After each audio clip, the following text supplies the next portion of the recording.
Hello again, I'm John Terzak, and in this lesson I'm going to answer the question for you, which is how to make a smoked ham hock stock.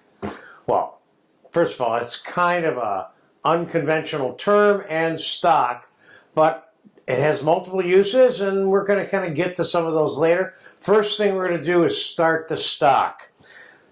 I have about 2.5 to 3 pounds of smoked ham hocks here.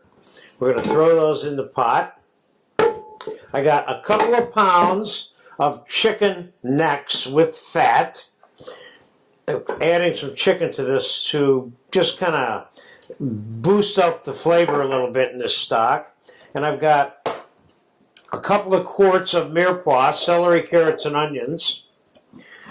And we're going to put about a cup and a half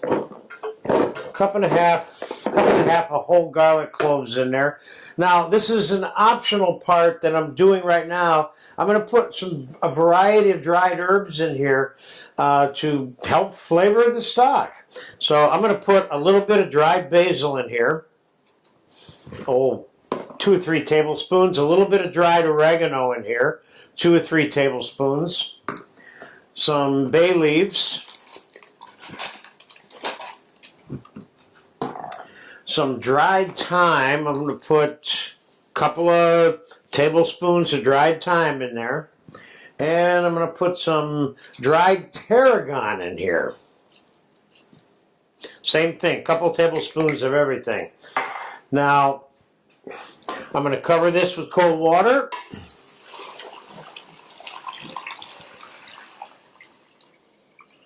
And we're going to put it to simmer on the stove for probably about 3 hours. We want to cook this only up until the hocks are tender enough to eat. I will tell you when I come back after this has been cooking for a long time how long it took.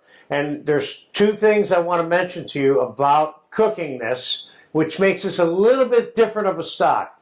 First of all, the fat from the chicken and the hocks, I'm not going to skim off the top of this pot like I normally would with a beef or veal stock, okay? Because I want this fat circulating in the stock to some degree. As long as I'm not boiling it to death and it's just simmering, that's good, because this fat, both the chicken and the smoked pork fat, will become part of the flavor of what I am calling a smoked ham hock stock. So I'll see you back in about 3 hours. Okay, the smoked hock stock has been cooking for 2 hours and 45 minutes. Everyone seems to find that a little bit funny, the hock stock term, you know. So let's get it off. The reason I know that it's done is because the whole function of making the stock was to cook the smoked hocks so I could remove the meat from the hocks. And I pull a hock out, and you pull a piece of meat off, and if it's tender enough to eat, then the stock is done because the hock is done, okay? So let's pull these hocks off out of here real quick. Now these hocks are the little joint that connects the shank of the pig to the pig's foot. And they're usually smoked, but not all the time. Those look good. Look at all the loads of meat inside there. I don't know if you saw that or not. Let's look at another one. Look at all that meat all the way around. Doesn't mean there's going to be goo gobs of meat in here. It just means that there's definitely a substantial amount of meat in there. We had 5 hocks.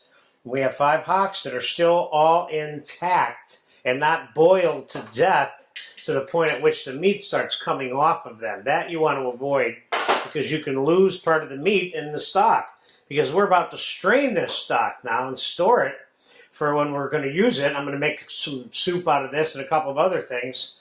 But we don't want to have to sort through this to get some meat out of it. It got lost because we were cooking it too fast.